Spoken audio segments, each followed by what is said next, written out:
Hello everyone! So welcome once again to our video lecture series on grammar. And as you see on my screen, I'm going to cover another part of speech which we call as prepositions. And specifically, we're going to focus on what is a preposition, the definition, and as well as the placements and the different ways we use prepositions in our English language. So I just briefly introduce myself if this is your first time to attend my video. So welcome guys, and my name is Fritz.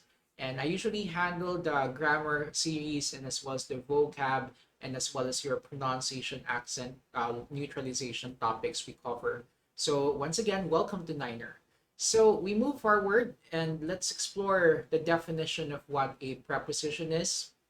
So according to the slide, prepositions are connectors which are meant to link additional details into the sentence. And the second bullet point gives us examples of prepositions. The thing about these prepositions is that we do have a lot in the English language. So this is just a very limited list to give you an idea. So like words like to, you have the word from, the word behind, above, for, beside, beneath, at. You do have the word in as well, which is often confused with the word on, and the same goes with at. And that's the thing about prepositions, guys. I mean, they're probably one of the most confusing parts of speech to master. Even for native English speakers, they tend to confuse these prepositions. So a piece of advice is really to be familiar with them, and we pay attention closely to how or what context are these prepositions used then. So in no time, by observing how other people use it, by also researching, what I personally do is that I search it for Google for some explanation on what would be the difference between two prepositions, and that somehow gives me more confidence in using them in the proper manner, grammatically speaking. Okay, so guys, let's move on to the next one. And my intention for the next few slides, guys, is to discuss with you the four different functions or distinct functions of prepositions in our sentences. Starting with the one which I think is the most common way we use prepositions. It's part of what we call a prepositional phrase. So I'll just read what's written. So basically, a prepositional phrase is a group of words consisting of a preposition and its object. And that object is what we call in English as an object of the preposition. And perhaps this is not the first time we've discussed about object of preposition or mentioned about it. If you guys go back to our discussion on verbs, I already have discussed with you objects of preposition in that case. And let's look at some examples. So the ones written in bold on my examples are your prepositions, and next to it would be the objects which are underlined. So for example, you have beneath my wings, or under my authority, or for his benefit, or above the law. So those are examples of prepositional phrases. So we go ahead with the next part. Now, before I move on to the second placement or the second type, second purpose of your prepositions in English, I just want to sidetrack a bit. And since we've been talking about prepositional phrases, I'd like to discuss with you the common placements of prepositional phrases in our sentences. And I think this is something I already also covered initially in one of the video lectures. So allow me to just repeat it because I think this is quite relevant for our discussion on for today's video.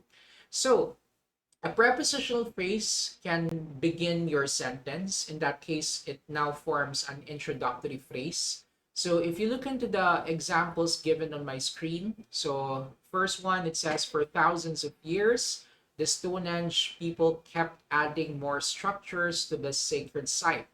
So check on the one that I underlined and put in bold. So those are your prepositional phrases. Or another example, by developing more advanced technology, the Japanese continue to be the forerunner in artificial intelligence. So check on the bold and the underlined gerund, which is another prepositional phrase. And the last one, in Manila, residents are required to wear face masks when going out of their homes. So check on the prepositional phrase at the beginning of our sentence. So apart from the beginning of our sentence, we can also find prepositional phrases in between the subject and verb. And this normally happens, according to the item on my screen. This normally happens when the speaker or the writer would like to add more details regarding the subject. So, for example, taken to the example given here, the movement of people from the province. So, you notice the statements of people and from the province. If you'd like to add more details about the subject movement, so we can add prepositional phrases like that. To the city has long been a contributing factor to urban congestion. Okay, so this would be the second placement of your prepositional phrase. And last but not the least, which I think is the most common location of your prepositional phrases, is that oftentimes we place it at the end of our sentences. So let's see the example. First one, it says magnetic audio tape for music recording is predicted to be completely phased out by the end of 2023. So check on by the end and as well as of 2023. And last sentence, doing moderate exercise is good for the health of the elderly individuals in our society. So pay attention to the series of prepositional phrases we have at the end of the sentence. So again, as far as prepositional phrases are concerned, we can place it at the beginning, we place it in the middle of the subject and verb, and most commonly, we can have it placed at the end of our sentence. And we can have multiple of these prepositional phrases. You're not just limited to just having one. So it's really up to us to have multiple prepositional phrases in the middle, at the beginning, or even at the end of our sentences. Okay? So there. So that again, that those are the locations, and that's the first function of prepositions in our English language. That's prepositional phrase. Okay, that's going to be number one. Now, we go ahead with number two, guys, and I present to you phrasal verbs. Now, I will be giving out more examples of phrasal verbs when you get to the part where I get this to discuss vocabulary series. So we have a special topic or special video for phrasal verbs. But since we've been talking about prepositions, so we need to discuss partly phrasal verbs because phrasal verbs consist of a preposition. So according to the item written on my screen, a phrasal verb is formed when an action word, a verb for that matter, combines with a preposition. And normally, the combination of the verb and the preposition would actually alter the meaning of the verb then and would actually have a meaning in the sentence or a meaning in the English language. So if you guys look into the list of items here, so the first column lists down examples of your phrasal verbs, and they have their corresponding meanings found on the second one. And of course, examples are provided at the end then. So I'll just read the first one as an example, and you can refer to the video we prepared for phrasal verbs on the vocabulary video series. So for example, you have turn out. So that's example of a phrasal verb. And turn out in English, when you say turn out, this means result. So if I say, I hope my decision will turn out for the best, so that will result out for the best for that matter. So that's an example of a phrasal verb. So that's for number two, the second use of prepositions in the English language. So let's go ahead with number three. And for number three, this is what we call infinitives. This is not the first time I mentioned about infinitives in our grammar discussion. If you recall from grammar one, when we talk about noun discussion, we saw infinitives already. And infinitives are basically formed when we combine the preposition to together with a verb. And if you guys look into the third example here, so you have to increase, to accept, to like, to listen, to give. So this is the only situation we have in the English language, guys, where a preposition combines with a verb. Because normally prepositions combine with nouns or with pronouns, but exception would have to do with the infinitives. This is where we combine the two plus the base form of the verb. And that's another use of preposition, specifically the preposition to. Okay, now we go ahead with number 4. So number 4 now, this is actually the last one for today's video.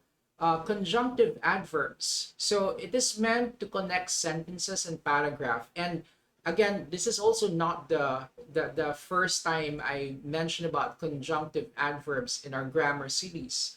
If you refer to our discussion on sentences, when I talk about conjunctive adverb as a type of conjunction, these are examples that we've seen, like the statement on the one hand, or in summary, or on the other hand, or for example, or for instance. So make sure, guys, that we are familiar with the proper preposition to use for conjunctive adverbs, because it's really all about familiarizing ourselves with the proper preposition. So for instance, if I say in conclusion, that's actually the correct expression to use instead of saying on conclusion. Or I do not say in the other hand, but rather I say on the other hand.